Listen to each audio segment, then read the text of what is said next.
Welcome back. ರಾಯರ ಮಠದ ಒಳಗೆ ಚಪ್ಪಲಿ ಎಸೆದಿದ್ದಾಳೆ ಯುವತಿಯೊಬ್ಳು. ಬೆಂಗಳೂರಿನ ಇಂದಿರಾನಗರದಲ್ಲಿ ನಡೆದಿರೋ ಘಟನೆ. ಮಠದ ಒಳಗೆ ಅಪರಿಚಿತ ಯುವತಿ ಚಪ್ಪಲಿ ಎಸೆದಿದ್ದಾಳೆ. ಮಠದ ಕಿಟಕಿಯೊಳಗೆ ಚಪ್ಪಲಿ ಎಸೆದು ಅದಾದ್ಮೇಲೆ ಅಲ್ಲಿಂದ ಪರಾರಿಯಾಗಿದ್ದಾಳೆ. ಯುವತಿಯ ಕೃತ್ಯಕ್ಕೆ ಸ್ಥಳೀಯರಿಂದ ತೀವ್ರ ಆಕ್ರೋಶ ವ್ಯಕ್ತವಾಗ್ತಾ ಇದೆ.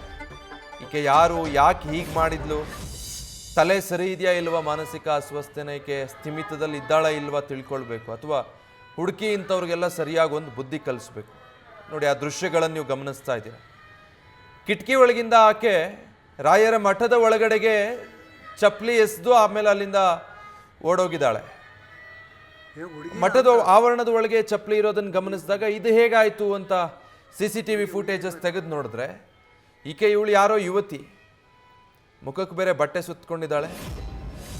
ಸೀದಾ ಮಠದ ಹತ್ರ ಬರ್ತಾಳೆ, ಅಲ್ಲಿದ್ದಂಥ ಚಪ್ಪಲಿ ತೆಗೆದು ಕಿಟಕಿಯಿಂದ ಆ ಚಪ್ಪಲಿಗಳನ್ನು ಒಳಗೆ ಹಾಕಿ ಅದಾದ್ಮೇಲೆ ಅಲ್ಲಿಂದ ಕಾಲು ಕಿತ್ತಿದ್ದಾಳೆ.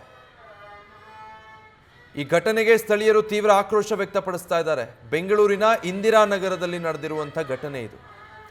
CCTV ಫುಟೇಜಸ್ ಸಿಕ್ಕಿದೆ ಅಂತ ಆದಮೇಲೆ ಆಕೆಯನ್ನು ಪತ್ತೆ ಹಚ್ಚೋದೇನು ಬಹಳ ಸಮಯ ತಗೊಳ್ಳೋದಿಲ್ಲ. ಬಟ್ ಆದಷ್ಟು ಬೇಗ ಸ್ಥಳೀಯರ ಆಗ್ರಹದ ಮೇಲೆ ಇಂಥವರನ್ನ ಹುಡುಗಿ ಹಿಡಿದು ಒಂದು ಬುದ್ಧಿ ಕಲಿಸ್ಬೇಕು.